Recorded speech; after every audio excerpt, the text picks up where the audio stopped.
자, 안녕하세요. 네. 자, 책은 571쪽이고요. 571. 우리 지난 시간에 보호구역의 관리까지 다 했고요. 문제는 그 밑에 있으면 안 되는 시설들에 대해서 쫙 있는데, 예전에는 이런 게 거의 많이 나왔다가 요새는 학교가 거의 없어서, 학교 쪽에 문제가 없어서 안 나오긴 할 텐데, 그래도 걱정돼서 제가 설명을 드리겠습니다.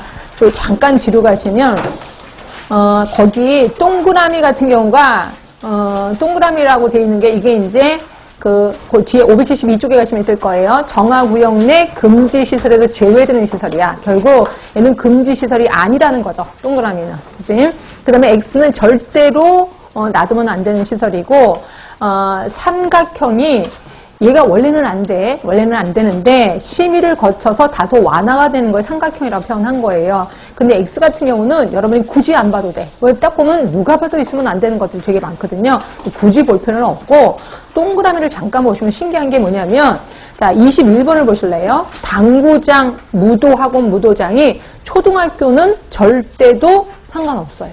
그렇죠? 그러니까 무도장, 무도학원 하면 춤추는 데잖아요. 그러면 중고등학생들은 꾸미면 어른 같단 말이에요. 그래서 중고등학교 앞에서는 있으면 안 되는 거고, 근데 초등학생은 누가 봐도 초등학생이잖아. 얘가 아무리 어른처럼 꾸며도. 그래서 거기에 무도장이나 무도학원 있어도 상관없다. 설마 얘네들이 오겠어? 라고 본다는 거죠. 이렇게 있는 거고, 그 다음에 대부분 유치원하고 대학교에서는 거의 있어도 되는 것들이 많아요. 거기 18번부터 28번까지 보시면 담배 자동 판매기. 그럼 여러분들은 유치원 있어도 돼요? 설마 유치원 애들 담배 뽑아 먹겠습니까? 그래서 있어도 되는 거고요. PC방 있고 노래 연습장, 비디오 감상실. 그래서 우리 대학가 근처에 가시면 비디오 감상실 있는 거 많이 보셨을 겁니다. 그리고 만화 대여업 이것도 역시 다 있어도 상관없다는 거죠. 그래서 우리가 생각하기에 있으면 안 되는데 라고 하는 것도 있어도 상관없다 이런 것도 꽤나 많다는 거죠. 그리고 마지막에 보시면 영화상영관은 상관이 없습니다. 영화상영관, 특수모욕장, 증기탕 이런 것들은 다 초등학교, 중학교, 고등학교 다 있어도 상관이 없다는 거죠. 그래서 혹시라도 나온다면 이런 것들이 좀 애매모호한 거 아닌데 라고 하는데 있어도 되는 것들 이런 거 한번 나올까 싶어서 설명을 드린 거고요. 자, 옆에 가시면 이제 예방접종에 대해서 얘기를 하는데 이것도 그냥 우리 이렇게 크게만 알아둡시다. 제가 예전에 저번 주에 얘기했을 거예요. 학생이 새로 입학하면 며칠 이내로 90일 이내로 얘가 예방접종을 맞았는지 안 맞았는지 꼭 물어본다라고 표현했었습니다. 자, 그러면 90일 이내로 어떤 학교장이 물어보죠? 초등학교, 중학교 장이 물어봅니다. 그럼 아이들이 예방접종 증명서를 저 맞았는데 이렇게 얘기 안 하고 증명서를 띄워갖고 오라고 얘기하잖아요. 그럼 예방접종 증명서를 띄워주는 사람 누구냐면 세 사람이었습니다. 누구죠? 시군구청장, 또 한 사람 보건복지부 장관, 보건복지부 장관 또 한 사람이 예방접종을 한 자로 하여금 띄워갖고 온단 말이에요. 그래서 얘네들 띄워갖고 오면 이거 보고 얘가 맞았는지 안 맞았는지 확인을 한단 말이에요. 근데 딱 확인하는 과정에서 안 맞은 아이가 있어. 그럼 그 안 맞은 아이에게, 그러니까 접종 안 한 아이에게 접종을 할 의무가 있는 사람이 있습니다. 누굴까요? 접종할 의무가 있는 사람.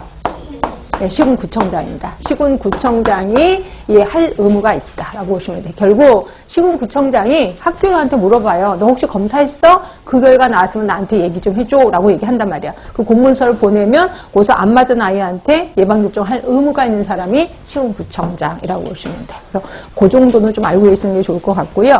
자, 그래서 그게 동그라미 3번에 있을 거예요. 학교보건법에 의하면 초등학교, 중학교 장이 신입생이 입학하는 날로부터 90일 이내에 예방접종 완료 여부를 조사하도록 되어 있다라고 되어 있는 거고요.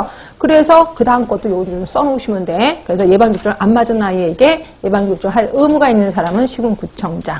이렇게 하나 써주시면 되고, 예방접종 금기 대상, 이거 예전에는 이런 것들이 좀 시험에 많이 나왔는데, 일단 열이 있으면 안 되고 3번을 보시면 결핵, 심장병, 당뇨병, 위장병, 간장질환, 각기병, 설사환자 몽땅 묶어서 무슨 환자? 무슨 질환? 소모성 질환이요. 소모성 질환. 소모성 질환이면 예방접종 맞으면 안 되겠죠. 그 다음에 6번, 요것도 한번 시험문제 나왔었는데 홍역, 볼고리, 수두 등 이완 후 1개월이 경과되지 아니한 경우. 왜요? 이게 1개월 이내는 내 몸에서 균이 돌아다니고 있단 말이에요. 그렇죠? 그러니까 안 되는 거고. 7번 생백신입니다. 생백신을 투여받았다는 거는 내가 약하게 그 병을 앓고 있다는 거잖아요. 왜냐면 균이 내 몸에 돌아다니고 있으니까 이것도 역시 1개월이 경과되지 않으면 안 되고 있습니다. 그래서 6번, 7번 요게 한번 시험 문제 예전에 나왔을 거예요. 그렇죠? 혹시라도 나온다면 이런 것들이 나올 수 있어서 자, 뒤로 가겠습니다. 그 감염병에 걸리면 얘는 등교 중지합니다. 누가 등교 중지 명령을 시키냐면 학교장이 하죠. 학교장이 너 이제 나오지 마 라고 얘기를 합니다. 그래서 이제 등교 중지 얘기가 나와요. 그게 동그라미 1번은 법이고 동그라미 2번은 시행령입니다. 그래서 제가 시행령을 읽을게요. 자, 학교장은 학생과 교직원 중에 다음 각호 하나에 해당되는 사람에 대해서 등교 중지를 명합니다. 자, 1번 보시면 감염병 환자, 감염병 의사 환자, 병원체 보유자도 마찬가지야. 그러니까 병원체 보유자라는 건 우리가 알고 있는 보균자를 얘기하는 거고요. 보균자도 이렇게 못 나오게 할 수 있구나 하시면 되고 2번에 보시면 이거 외의 환자로서 의사가 감염성이 강한 질환에 감염됐다고 진단한 사람, 이게 뭘까요? 이게 그 유명한 아폴로 눈병이에요. 그래서 아폴로 눈병은 법정 감염병은 아니지만 감염성이 강한 질환이라고 얘기하기 때문에 그것도 역시 등교 중지할 수 있다는 거죠. 자, 그리고 그 밑에 거 한번 읽어보시면 되고, 그럼 언제까지 못 나오게 하는데요? 그 이제 표에 있는데 이런 거 거의 안 나와서 그냥 넘어가겠습니다. 그렇게 해서 가시고, 그 다음에 이게 아직까지 지금 계류 중에 있어서 정확히 제가 그러니까 가로 4번을 지금부터 설명드릴 건데 이게 좀 계류 중에 있거든요. 그래서 이게 지금 통과가 되면 지금 뭐 국회의원들 지금 싸우고 난리가 났잖아요. 그래서 그게 이제 통과가 되면 그다음 이게 고쳐질 텐데 아직까지 안 되고 있어서 제발 우리 시험 보기 전에 안 고쳐줬으면 좋겠다. 하여튼 그거에 대해서 근데 잠깐만 얘기를 해드릴게요.